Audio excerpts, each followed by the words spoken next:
This is Cruise Radio. I cruise a lot, and I always sail with travel insurance. You should too. Get a free quote today at tripinsurance.com. Broadcasting from the tripinsurance.com studios in Jacksonville, Florida. This is Cruise Radio. Hey, how's it going? My name is Doug Parker. Thank you so much for checking out this episode of Cruise Radio. A review of Virgin Voyages' Valiant Lady this week. Also, staff writer Richard Sims is standing by with cruise news, kind of doing things a little bit backwards this week. I was over in Aruba on Thursday, so we couldn't link up to record. So we recorded yesterday for this morning's show. Having said that, jumping straight to Richard. Hey, buddy. Hey, Doug. So Carnival announced a big change to their drink package. One of the questions we're asked about the most often is whether people should get a drink package. And there are a lot of different ways of figuring out, like what the value is to any individual person. For me personally, it's always about not getting a bill at the end of the sailing. That's like, I will never sail without a drink package unless I'm forced to for that very reason. But for a lot of people, they literally do the math. They're like, okay, if I have 3 Tito and Tox a day plus 2 espressos and a glass of wine with dinner, it'll come out even. That's way too much work for me. But anyway, here's a new bit of math to throw into this equation. So this week, Carnival announced that they'd be boosting the price of the drink package by $10 a day on cruises of 5 days or less. So for the short cruises. Now, it's really important to note this is only on cruises of 5 days or less. Like if you're going on a week-long cruise, which most people do, or at least a lot of people do, the drink package is not changing, at least as of now.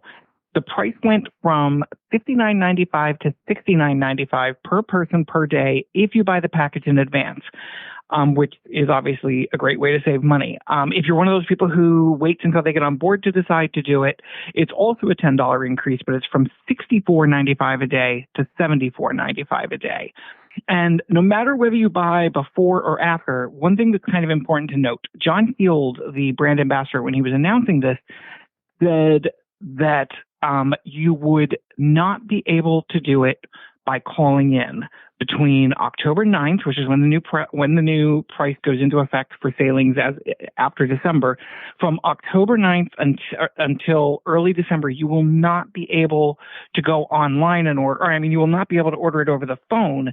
You have to go on your cruise planner after you've booked, go on the site and book it there. This is a little bit weird to me because the reason he said that this is happening is that they are basically, they've been working on the website for a while. They're updating it and revamping it. And so he said that that's why you can't do it. Now, that was weird to me. Like, you would think that you would not want to send everybody to the website to buy the drink package if that was the case. But he said, yes, you cannot go you cannot call to book it. You have to go online to the cruise manager and book it through there. Also, when looking at these prices, don't forget that does not include the 18% gratuity. It's one of those things I hate. Like, just tell me the price. Don't be like $69.95 plus 18% gratuity. Just do the math for me. Tell me how much it's going to cost flat out every single day. So Royal Caribbean has named its next cruise ship. Man, they're just pumping them out here, aren't they? They all are. And it's interesting because as we are seeing, more ships and bigger ships come out, we're also seeing a lot of ports saying, okay, enough. You're sending 6 gigantic ships here a week. We're going to cut back on the amount of passengers that can get off the ship now. And I'm wondering if we're going to reach a point where the cruise lines are not doing themselves any favor by building up such a massive inventory and that they should sort of focus on what they have. But in any case, Royal Caribbean, they have made a lot of news lately with Icon of the Seas, which is getting ready to come out and has, you constantly see these stories where they run a big picture of Icon and say, is this ship too big? Well, apparently not, because there's another ship coming out that's just as big. It's the Star of the Seas. It'll be their second Icon-class ship, and it's going to debut in the summer of 2025. We don't know a lot about it, but we can assume that it will be very, very similar in most regards to Icon of the Seas, because that tends to be how ships work within a particular class. Is, like all the breakaway class ships for Norwegian are pretty much the same. You might see some tweaks. You might see a new concept introduced because they like to get the press that a new concept introduces, but otherwise, it'll probably be very similar to Icon. And Norwegian has some very good news for solo cruisers. This is really exciting for people like me who cruise solo. So Norwegian has been a forerunner when it comes to the way they treat solo cruisers. They rolled out those studio staterooms, which are for one person only. They're small, they're like a very, very small studio apartment in Manhattan. And at the same time, they introduced the studio lounge, in which all of the people staying in those staterooms could hang out and meet people, plan dinners, whatever. It really was kind of revolutionary at the time that they rolled it out. And since then, we've seen some ships starting to do more for solos, but nobody has done as much as Norwegian. But if there's one complaint, it's that the studios are, they're inside cabins.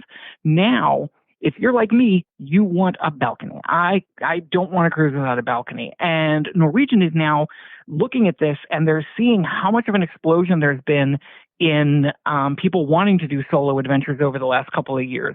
So they're introducing 1,000 cabins across the fleet. Now, this is not they are putting new cabins in. This is they are reclassifying some cabins, and they will be in all kinds of categories. They will be inside, ocean view, and balcony. Because remember, only the newer, bigger ships have anything in the way of solos. They have the studio cabins.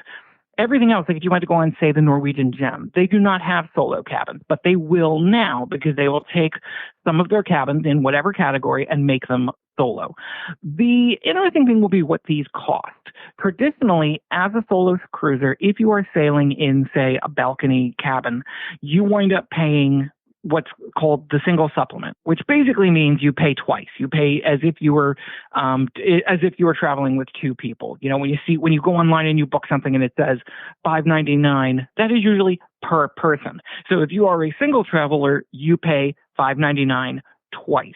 Norwegian is saying that these will be cheaper than would be if you were paying twice. They don't say how much cheaper, and that's what I'm really going to be interested in seeing, and we'll report on down the line once these start rolling out. But it's really, it's exciting either way, because if I'm a solo traveler, and Norwegian has seen in their own research that there's been a lot of people coming to them for solo trips and not just booking solo cabins. There are people like me who travel solo but take a balcony. And it'll be interesting to see over time, how much of a discount those passengers get and how much this boosts their solo traffic, which is already high. It's kind of exciting. I'm really looking forward to seeing how this works, and if other cruise lines, usually once one cruise line introduces something, the others all jump on board. So I'm hoping that this kind of catches, because it'd be great to be able to book a solo cabin on Carnival, although I don't see that happening anytime soon, given that they are such a family forward enterprise. Yeah, for sure. It was our second NCL story for the week. Norwegian also announced this week that they would be doing away with what are known as their spa category. So on many Norwegian ships, if not most or all, if you book, say, a spa category balcony, what that means is you are booking a balcony cabin that comes with, included in the price, access to the thermal spa. They are doing away with that. They are no longer going to have staterooms, and this includes in the Haven, where when you book, you get access to the thermal spa. Anyone and everyone who wants access to the thermal spa will now have to purchase that separately. Some people think this is not a big deal, that you can probably book a regular balcony, and then add on the price of the thermal spa, and it'd be about the same price as you would pay for, a balcony that came with it included. Right now, on a typical week-long cruise, the cost of the thermal spa runs about $299 for a week. What I'm going to be keeping an eye on here is, as they roll this plan out and they basically stop including the thermal spa with a package, when you buy like a thermal spa suite, which you will no longer be able to do they also boost the price of the thermal spa? The reason that Norwegian says they're doing this is that it will create sort of a more democratic approach toward the availability of the thermal spa, because, they only sell a limited number of passes to the thermal spa. And right now, a certain number of those passes are taken up by people who get it included with their fare because they booked a spa balcony or a spa haven or whatever. So they're saying that by taking that away from there, it will sort of open up more space for people in other categories, whether it's inside, outside, whatever, they will be able to have better access to purchasing the spa pass. Like I said, my two questions are, do the prices of the rooms that were formerly categorized as spa balconies go down? And I assume they will, because they will now just be classified as, balcony or inside or whatever. Nothing will be separating them. But the real question is whether the actual price to purchase access to the thermal spa increases. Did I see you answering someone on Facebook or one of the platforms? They were asking this question and you said you priced it out? Yeah, and it's a little bit hard to price right now because I don't think anything has changed. Like when I checked with a friend of mine who was looking at the pricing a month ago, and the pricing a month ago on access to the thermal spa was the same as it is now. So, the real question will be like 2 months down the line as we move forward with this, will Norwegian boost the price? And I assume that the decision there will be made based on how well the thermal spa sells. Now, I don't think there's any question of whether or not they will sell out the thermal spa, because it's very popular. People love the thermal spa. And as we all know, it's the rule of supply and demand. If they find that they are easily selling out at $299, you can bet that price will definitely go up. And one more story out of NCL. This one is fascinating to me. This is bad news for folks who like to plan ahead and maybe were really looking forward to their Norwegian cruises in 2025. If those cruises were booked on either Prima or Escape, bad news, you've been canceled. The cruise line sent out a letter to travel partners and people who were booked saying that cruises in January, February, and March of 2025, again, not 2024, but 2025, have been canceled for both the Escape and the Prima. We don't know where either ship will end up. They just said that it was full because they were being they were doing some reconfiguring of where ships were going to be. But we've had a fair amount of speculation, including from some industry folks that we kind of know and trust, that are suggesting maybe they're going to swap the two ships, and that's why the dates are the same. At first, when it was just Prima, when I heard that Prima was canceled for 3 months, I thought, oh, they've got some kind of charter. But then when Escape was booked for the exact same time, it sort of makes sense that they might be swapping these two ships. The real bummer is that, some of the sailings that were canceled, they're like 14-day trips. And those are the kind of things that people plan way in advance. They book in advance because it takes a lot of planning for a normal person to take like 14 days off and, make all your travel arrangements and, dog sitting arrangements or whatever. So they book them really far in advance. It gives them time to save for it. But now to have it canceled, even this far in advance, it's got to be kind of a bummer, like, wow, I had this dream bucket list cruise booked and it is history. So I'm very sorry to them. Yeah. And meanwhile, a lot more people will be able to watch Cruise Radio News every morning on Holland America Line. That is completely right, Doug, because as of now, the line has officially installed Starlink on half of their fleet. So far, it's been successfully implemented on Koningsdam, which was the very first ship to receive it. And since then, they've added it to the Osterdam, the Volendam, the Westerdam, the Zaandam, and the Zuiderdam. And forgive me if I'm mispronouncing those. I'm sure someone in the audience will let me know. They always do. The rest of the fleet is expected to have the high-speed internet installed by mid-December. And we're seeing this across all of the fleets. They're all slowly but surely moving toward Starlink. God help us if something happens and the Starlink system goes down, because every cruise ship in the world will basically be lost at sea.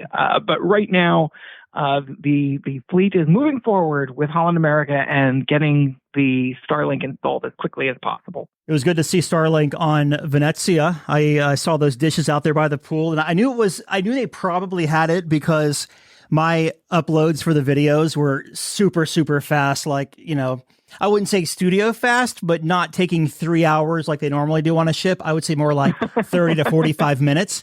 So very impressive. I'm loving this Starlink at sea here. And let's see here. Celebrity Cruises, their new ship just reached a major milestone. anyone who's been tracking the progress of Celebrity Ascent will be happy to hear that the ship aced her sea trials.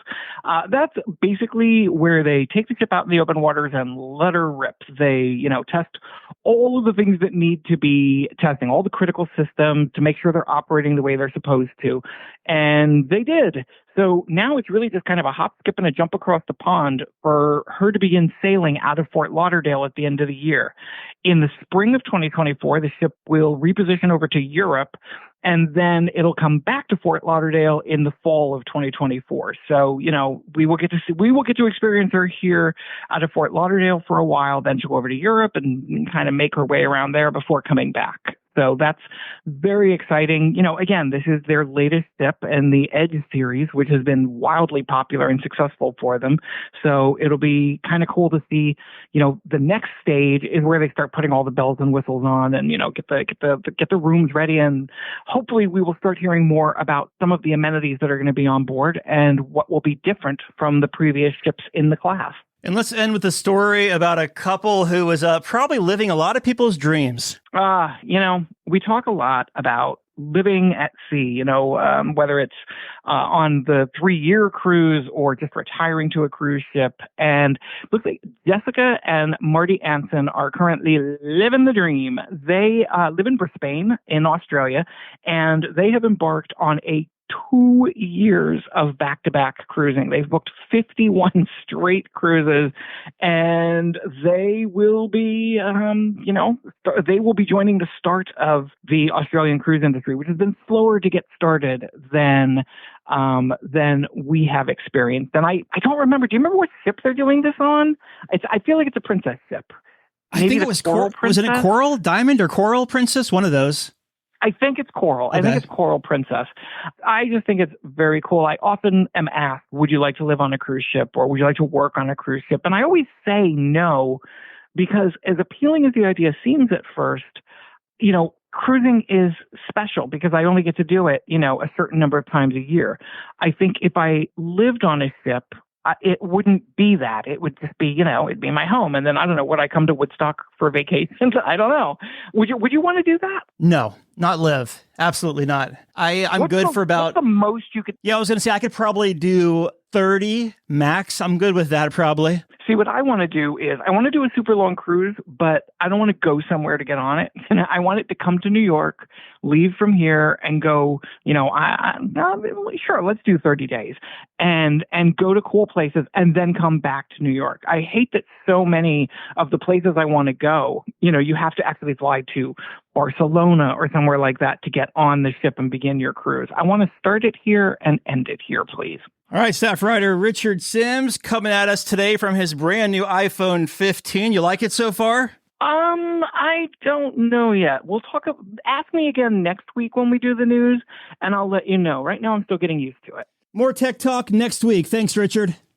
Thanks, Doug. Have a question or a comment for the show? Send an email or voice memo to doug@cruiseradio.net. A big question we get at Cruise Radio is, how do I know if I need trip insurance? Simple answer. If you're getting on a plane, taking a road trip, or getting on a cruise ship, you need to have travel insurance. Hey, it's Doug Parker from my friends at tripinsurance.com. Not only does tripinsurance.com protect your vacation investment, but it also gives you peace of mind in case anything were to go wrong on your trip. How do they do it? They offer 3 different types of trip insurance policies. Good, better, and best. One policy for every vacation budget. But it doesn't just stop there. They're up to 40% lower when you shop around on other comparison sites. Plus, tripinsurance.com offers 24-hour customer support before, during, and after your trip, online claims assistance, and travel alerts to let you know what's going on at your destination. But find out for yourself. Check out tripinsurance.com. You're listening to Cruise Radio, America's trusted voice of the cruise industry. So Haley and her husband just returned from a 7-night cruise on Virgin Voyages Valiant Lady. It left from Barcelona. It was a med cruise, part of their French Days and Ibiza Nights itinerary. Haley joins us on the line. Hey, Haley. Hey, Doug. How are you? Before we get to the ship itself, though, as we always do, we'll take a little bit of a step back here and get some pre-cruise thoughts. What made you want to do this 7-nighter over in the Med on Virgin Voyages? So husband and I always like to cruise in August for our anniversary. It was our 11th year wedding anniversary. So, I knew that we were going to plan something. It's most often a cruise. So it's funny though, because, number one, we wanted to cruise out of Europe because we had only done it once before out of Venice. So, Barcelona was one of those that has a lot of offerings. And it was funny because I had just booked the Scarlet Lady probably a couple months before I booked this cruise, and I booked it about a year out. But I'm kind of a cruise nerd, so I'm, watching all the YouTube videos. I'm, hearing all the, talk about Virgin. So I actually booked my second Virgin cruise before I even did the first one. So Nice. This was our second one. We had done the last one on the Scarlet Lady back in March. So yeah, that's kind of what brought us to Barcelona and the Valiant Lady. And you're in Michigan, right? Yeah. Okay. Yep. So So summer break, I'm a teacher, so gotcha. it's So you nice time to cruise without kids. Yeah, for sure. And I guess you picked the right cruise line too to cruise without kids Yeah. as well, for sure. So you make your way over to Barcelona. Any pre-cruise time there before you boarded? Yeah, so we came in, we flew out like a Friday evening. The cruise departed on Sunday. So, you get in like, 9:30 a.m., something like that. Made it through customs, all of that. And we just checked in at our hotel and just went and started to walk around. We knew that we'd probably be jet lagged that day. So, and I wanted to be fresh for the cruise the next day. So we didn't really go in with too many plans. We just, we walked from like our hotel. We stayed in the Gothic quarter there. And it was about like a 30-minute walk to the La Sagrada Familia. So, everybody tells you to go there, right? So we went there. We were going to go inside, but you had to have like advance tickets, stopped at a little cafe. And then we went back to our hotel and just took it easy by the pool. And I think we were in bed by 8 o'clock that night because that's about all I could do after that long travel day. Have you been to Europe a few times before prior to this? Just once before, back in 2018, we sailed a Royal Caribbean cruise out of Venice. So yeah, this was our second time in Europe. Okay. And it was kind of the same situation then too, right? Where you get in like in the morning and you kind of just have to go. And I remember being kind of miserable the middle of the day, right? Once that fatigue hit. So yeah, we kind of laid low. And then we did a little bit more on the way back once we stayed a night after the cruise in Barcelona as well. Yeah, that's what I was trying to get. I was going to ask you, like, how do you deal with the jet lag? But I guess you just have to kind of suck it up, right? You hit the ground running, you wear yourself out, then you sleep good and wake up fresh the next day. Yeah, and honestly, that worked. We were good for the next day, so that was nice. Coming back was a little tougher. Oh, yeah, always is. So you make your way to the Barcelona cruise terminal to embark Valiant Lady. How was the embarkation process? Okay, I wrote a note down and literally it says easiest ever. Mhm. Like, I cannot tell you how easy this was. I mean, we got there and it was nice because, not that this really had anything to do with embarkation, but it was just nice that there was like a coffee shop like right there across from the, the area where you line up for Virgin at their terminal. And, we got out of the taxi, we dropped off our luggage. It was too early to get in line. So we went and got a coffee. Hung out at the little coffee shop. When we saw people starting to line up, because we had priority boarding with the Splash of Romance package, we went and lined up, met a couple from the city that we used to live in who are also like fellow teachers. So it was just kind of like this weird, happenstance of that happening in Barcelona, right? And then chatted with them. Then they just like walked us on board. And previously, when I sailed out of Miami, there was like a holding area once once they started bringing you in, and then you were held there, and then you were put on some boarding groups. And probably just because we had the Splash of Romance package, we just didn't do any of that, and we literally just walked on the ship. It was so convenient. So with this, the Taste of Romance package, so it starts before you board the ship then, or I guess it starts right when you board the ship, I should say, like as far as embarkation. Yeah, it's that, that early embarkation, which is really, kind of a big deal on Virgin because, people haven't heard, like everything is done through the app. So, and you can't reserve a lot of the shows until you're connected to the ship's Wi-Fi. So it's kind of, and their shows are very popular, and if you don't book them in that first day or so, sometimes you'll have to just kind of show up to see if you get into a show. So if you want to guarantee that, you've got a spot, it's good to get in there, make sure your dinner reservations are, confirmed and all of that. So we just like beelined it to the pool, sat by the pool. There was like no one there. And then we just did all of those things on our phone. So it was really a nice way to get it started. Now, you said you've sailed Scarlet Lady before. What were your first impressions of this ship, or is it an exact carbon copy? Yeah, I mean, it's pretty much a carbon copy. There's like one spot in one hallway that on Scarlet Lady has, people, if you Google, you've probably seen pictures of like people sitting on those swings and they say like live, laugh, love, something like that, and lights. This ship didn't have that. It was just kind of a hallway with a couple benches. So that little piece was gone, that little photo opportunity. That's pretty much all it was. But I mean, yeah, everything was like, it was nice though, because I'd never experienced that before, of getting on a ship that was like a carbon copy. So I knew where everything was right away. It was, it was kind of nice. Yeah, those swings can be a liability. You just ask Celebrity Cruises. They launched those swings in their nightclub on Celebrity. I think it was Eclipse on the Solstice class. And it only took like 2 sailings for those to be ripped right out of the wall. Oh, my God. Or out of the ceiling, I guess. Yeah. So you make your way to your stateroom eventually. What kind of stateroom did you book, and how was it throughout your 7 nights? Yeah, so we got a central sea terrace. So that's, their version of a balcony, right? And it has the famous red hammock on it. And the only difference that I noticed between, we had the same balcony the last ship, was that this one was kind of on a corner. Like it was still in the middle of the ship, but the way it was positioned, it's kind of weird where the hallway splits, and it was kind of on a corner. So when I walked out on our balcony, we were delightfully surprised that it was a little bit bigger because of that corner. And I actually texted my travel agent and said, hey, did you know that this was bigger? Was it, because it wasn't any, the pricing wasn't any different. And she said, oh, it kind of looked that way on the deck plans, but sometimes you just never know, because I guess it didn't list like a square foot, footage of the balcony. Mm-hmm. But that was really nice. I think one of the things they did, because we had the splash of romance package, just cute little thing. They have like these red blankets that are in every room, which are really nice to use out on the hammock, if you got a chillier night. And they like made it in the shape of a heart. So that was on our bed.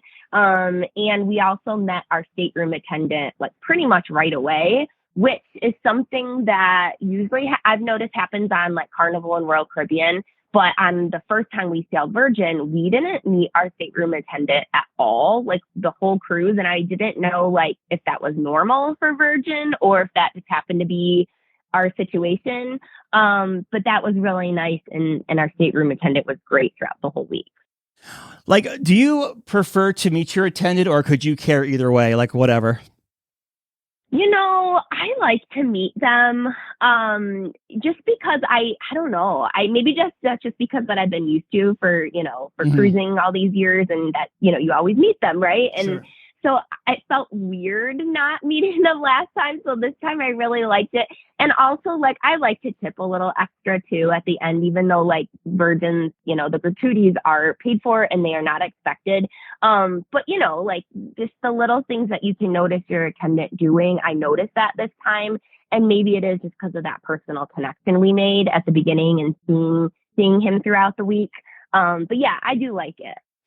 So let's talk about the dining on this 7-night cruise, and we'll start at their buffet area called the Galley. Of course, not Norwegian. Virgin doesn't like to call it a buffet, but so let's talk about the Galley.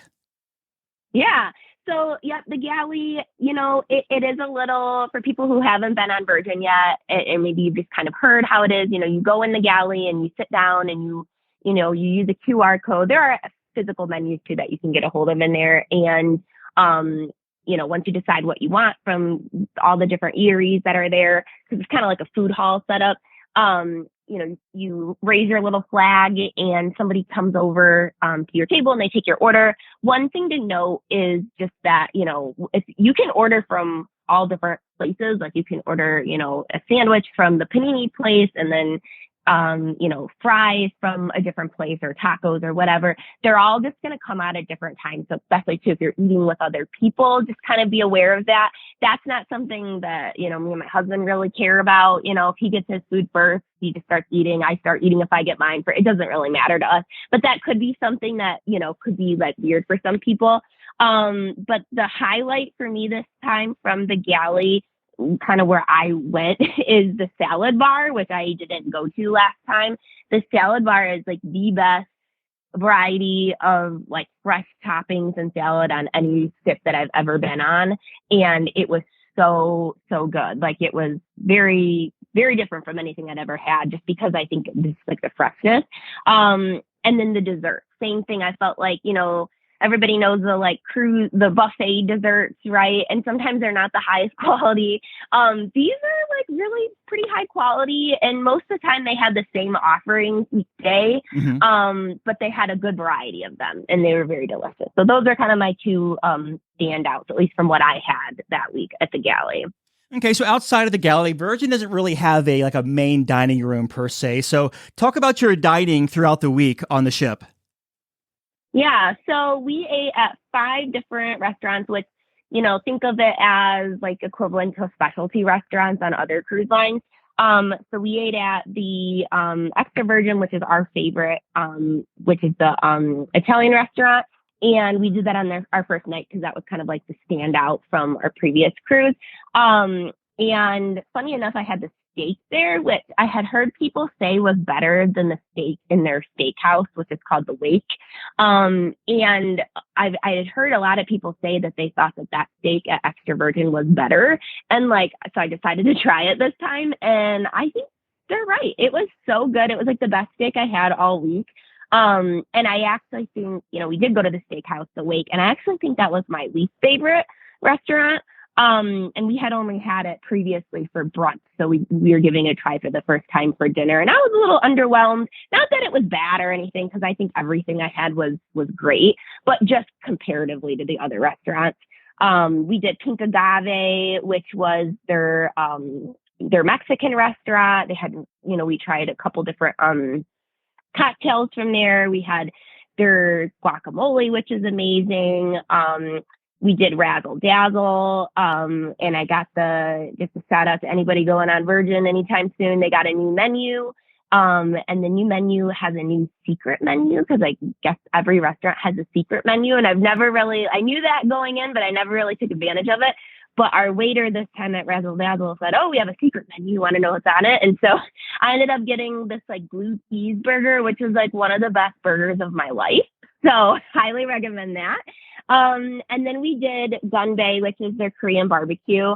And that's the only restaurant where you do sit with other people, that, like kind of more like traditional cruise dining. And they do let you know that, ahead of time, because in all the other restaurants, you're not sitting with other people. You're just sitting with, the party that you're with.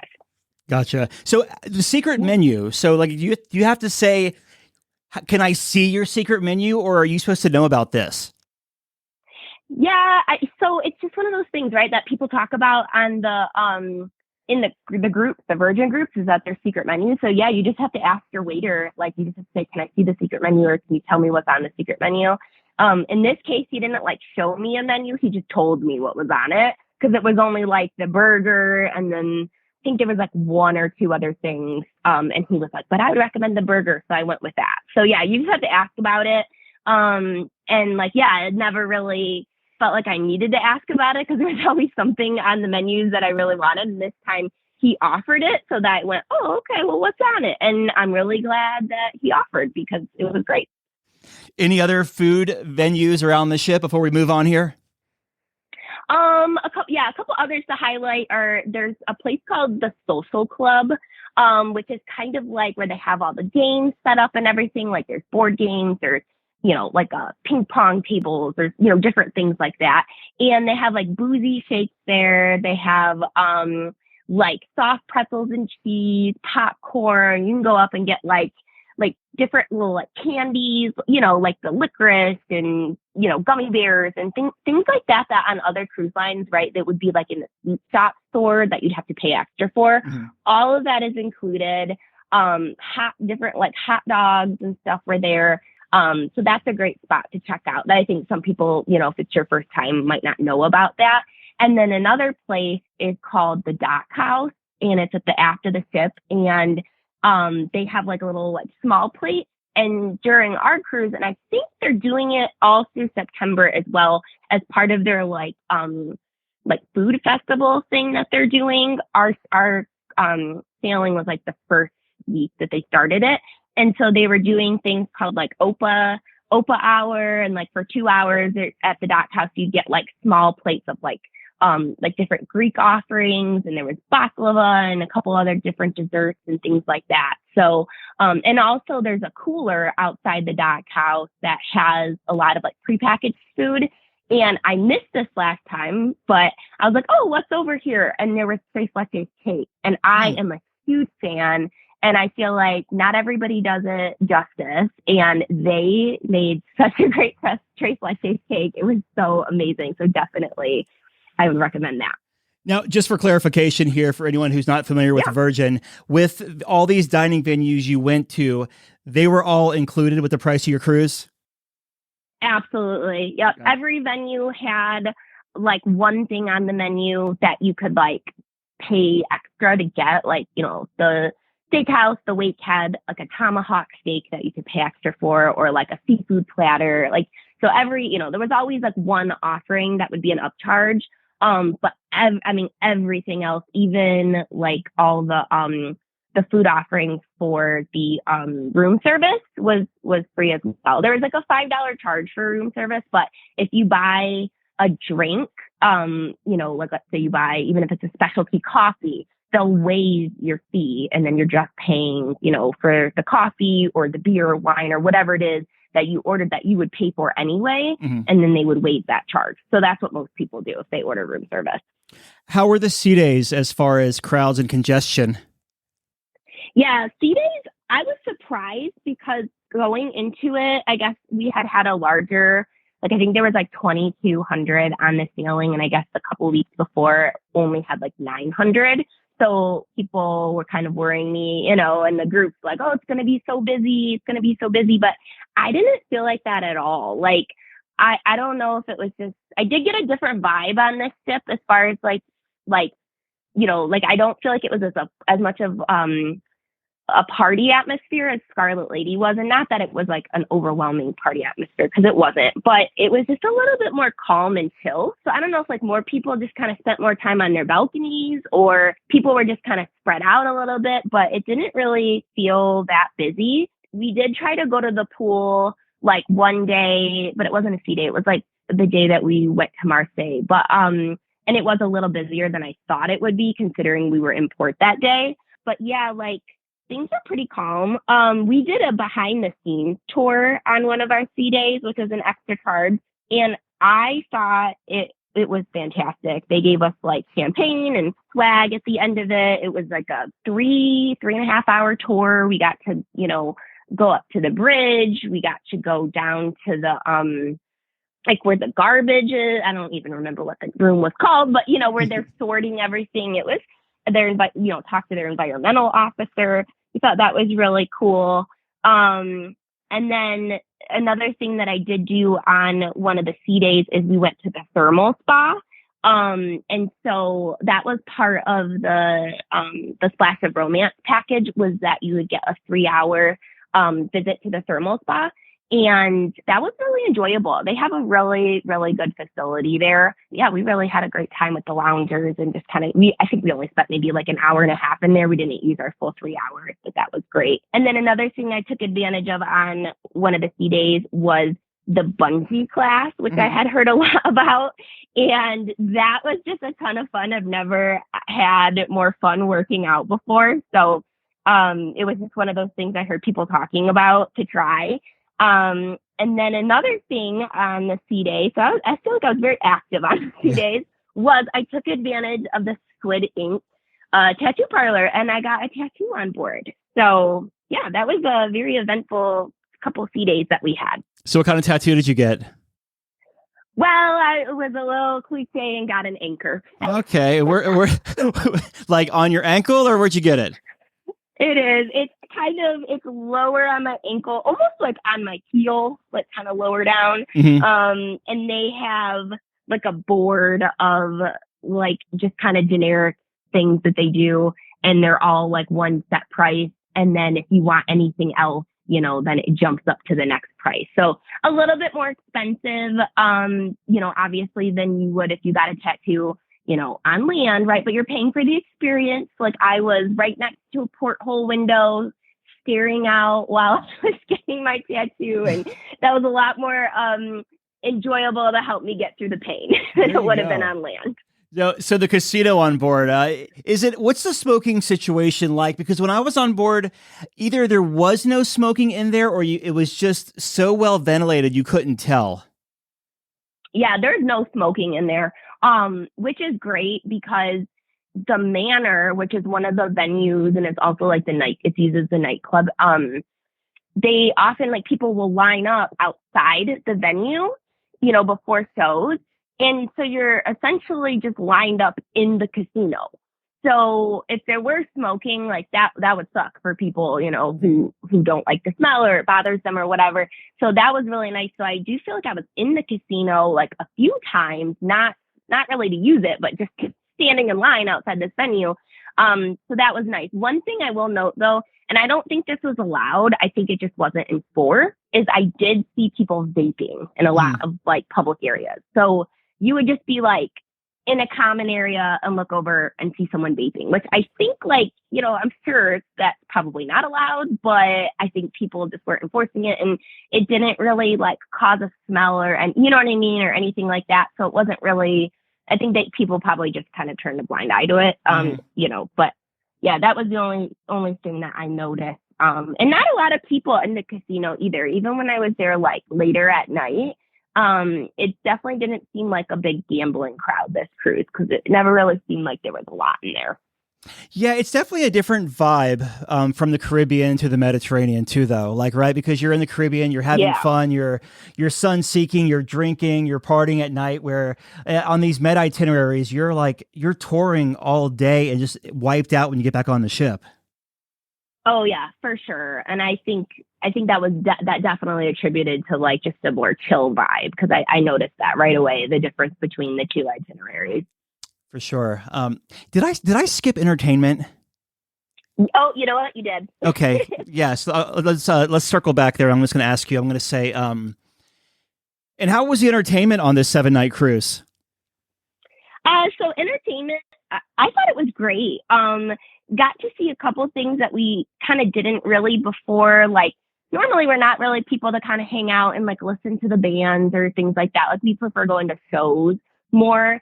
But this time, I think because we had seen a couple of the shows that were on board from the last cruise and they were pretty much the same, we did spend more time kind of seeking out, just, hanging out, having a drink, listening to some music. So the Virgin band, I think they were called the VV band or something, that was on the ship, was really great. And we watched them one night. And it was kind of cool because, we were sailing for our anniversary, and they sung our wedding song, which was Iris by the Goo Goo Dolls. So that was kind of cool. And they did such a great cover of that. And then there was another singer from South Africa. Her name was Selfie, and she played just it was her and her acoustic guitar, and she played in different small spots, at the back of the dock house, or it's more just during the day, lounging, that sort of thing. She was really great. She also sung our wedding song. She did a great job as well.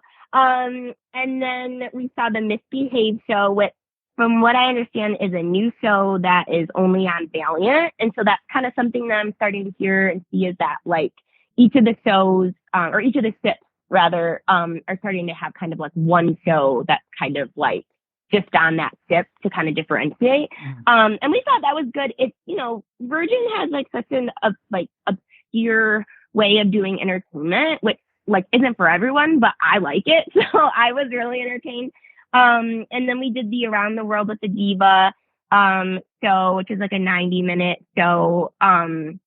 With the resident drag queen on board, and that was really fun.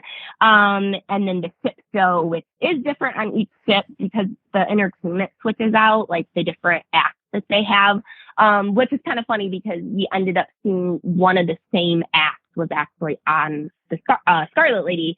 So it was our second time seeing him. And just something that I noticed about the shows, like, the ship show, the Around the World show, like on the Scarlet Lady, I remember there were just like lines, like to get into, like people got there early, the shows were packed, like there was, a line for people who were, who didn't get reservations but wanted to see if they could get in. And so on this ship, we're prepared to get there, 20 minutes early to get a good seat, and we'd just be standing there for like 10, 15 minutes practically, like with just very few people in line. Even like the Around the World at the Diva show, like they do the show multiple times per week, but even the one that we were at, like it didn't fill up. So it's kind of interesting. So maybe kind of back to what you said before, as far as like people are tired and they're out touring, and like, so maybe they're just not, looking to see some of the shows as much as they would be maybe on other itineraries. And speaking of out touring, this is a French days and Ibiza nights itinerary. So talk about the ports of call you hit, and then just move to the next one. Yeah, so we started with Marseille. They actually, something happened with their tour operator. We were supposed to do a kayaking tour. And like a couple of days before we sailed, we got an email saying it was canceled. And then, of course, at that point, all the things you want to do already are all booked up. So we just made the best of it and ended up just kind of going in with not really a plan. And we just, there was like free shuttles that would take you from the port to the city center. So we just walked around, found this little called La Petite train that I had seen someone else talk about in like a YouTube video. So I was like, well, let's go find this. And it takes you to the Notre Dame Cathedral. So, we went up there, we took pictures, did that thing. We got some crepes, and then, we went back on board. And that was the day that I don't think we needed to be back until like 8 p.m. And we were back by like 2. So that was the day that we were like, well, let's just go chill by the pool.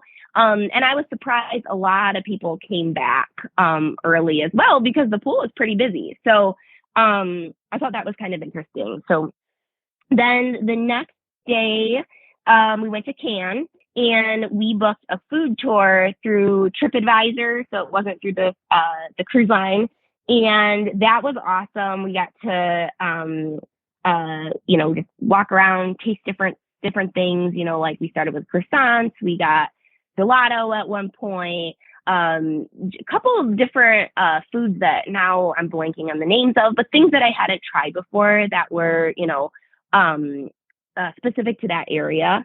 And then we got to go to where they have the film festival, like the iconic red stairs, and take pictures there. My husband's a really big movie buff, so that was a really exciting thing. And then we just like walked along at the beach and then made our way back. And then the third port was Palma de Mallorca, and that was one of our first overnights. So basically we had a ski day during the day, and then I think we docked at like 6 p.m. and we had plans to get off the ship and like go out, just go find some food, right? Go out to dinner, walk around, just really casual. And that day I think was just, it was like you said, right? It's just so busy. You're out, you're touring, and we ended up just staying and getting like food, and brought food back to our room and like watched movies in our cabin because we were like so tired. We were just so like, we just needed a break. So then the next day though, we did have a tour booked through the cruise line, and it was a bike tour. A little tougher than I think the description said, because there was a few folks on our tour who just like were having a hard time. But we did do like an ice cream stop. We stopped at the beach for, I wish, see, that was the thing, right? They said it was like a bike and beach tour, and it was like an hour at the beach and then like 3 hours biking. So it would have been nicer if it was like a little bit more beach and less biking, because it was really hot that day. So that was mostly why it was more challenging. And then the next day was Ibiza, and it was the same thing where you're sailing through the day that acts as like your sea day. And then in the evening, you have an overnight. So a lot of people went out and did the whole, club scene and all that. I cannot hang. So we opted to just go walk around. My goal was just to find some paella and some sangria. So that's what we did. We found like a little cafe, like right along the water, did that, hopped back on board. And then the next day we did a beach club, the Tanit Beach Club. And just a little aside for Ibiza is I would recommend downloading the taxi, whatever the taxi app is. Like you can Google it and figure it out because I can't remember the name off the top of my head. But there, like, you can't just like hail a taxi. Like you have to put in for it. So you would have to have someone like at the beach club put a taxi in for you. Which they were fine to do that. But then there was a little bit of confusion where then someone accidentally took our taxi and then we had to like go get someone else to do it. So it just would have been easier if we could have just done it on our own. Because they won't just pick you up. Like it's almost like Uber. So, that you have to call them and they're only going to pick up somebody who they're called to. So, but that was really nice. And yeah, I think I got through all of them. So yeah, it was great though. Busy, but great. Yeah, it sounds like it. So you make your way back to Barcelona. How was your debark process? Again, easiest ever. Like they didn't look at anything. Like I'm so used to, when you come back, you've gone to foreign ports, right? Well, it's all in the EU. So when we got back, we just got our luggage and walked out of the terminal and didn't have to talk or nobody looked at any sort of documents or anything. And we were like in the taxi line by 9:50 in the morning. And then that was really organized. They had a line. It took us like 2 minutes to get through. And then we were well on our way and still had, that last day in Barcelona to explore before we flew home. Very cool. So any first time tips to offer someone sailing Virgin Voyages in the Med? Yeah, I would say definitely get the balcony because you want the hammock. And especially if you're in the Med, the views are really amazing. And being able to sit down in your balcony and watch the land as you're coming up into port and all that. I would also recommend I didn't mention this before, but doing the grog walk, which is kind of like it's like a pub crawl. So if you are into that kind of thing, it's just a great way to meet people. It's the first or second night of the cruise. We've done it twice now on the first night and just super fun, a great way to meet people. And then they bring you to the PJ party because the first night of the cruise, they always have a PJ party.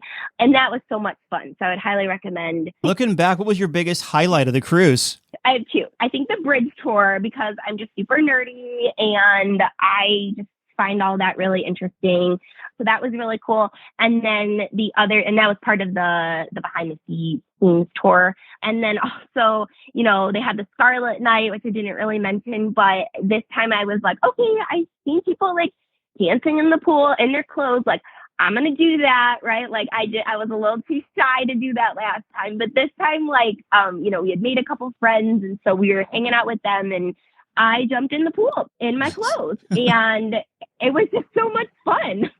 Nice. So it was nice to kind of I would, just say like, get out there and try something new. Cause yeah, that was definitely a highlight for sure. Have you been in a thermal suite on any other cruise line aside from Virgin? I have. I booked a spa, like one of the spa cabins on Carnival. And I was on the Carnival Horizon and their thermal, I would say they're pretty comparable as far as the amenities, but I will say, I think I liked Carnival's a little bit more just because like on Virgin, they have, like they do have the heated tile that you can lay on, but it was kind of just like elevated steps almost, like they're like elevated platforms. Whereas on Carnival, you get those nice little loungers. Yeah. So I did miss the loungers, but that was really the only difference as far as like the amenities in there. Okay. Well, in closing here, Haley, your final thoughts of Valiant Lady. I loved it. It's an amazing ship and I am back on Valiant Lady in March and I'm excited. So yeah, all good things over here. Very good. Been talking with Haley about her 7-night Med cruise on Valiant Lady, the French Days and Ibiza Nights itinerary. Haley, as always, great talking to you. And give us a ring when you sail again. Yay, awesome. Thanks for having me, Doug. All right, Dougie, let's see what we got for you, buddy. Cruise Radio is produced at the tripinsurance.com studios in Jacksonville, Florida. Get cruise news, ship reviews, and money-saving tips every Thursday on Cruise Radio. If you've enjoyed this episode, please subscribe to the show. If you want to help spread the word, give Cruise Radio a 5-star review. Find Cruise Radio where you listen to your favorite podcast or online at cruiseradio.net. I'm your announcer,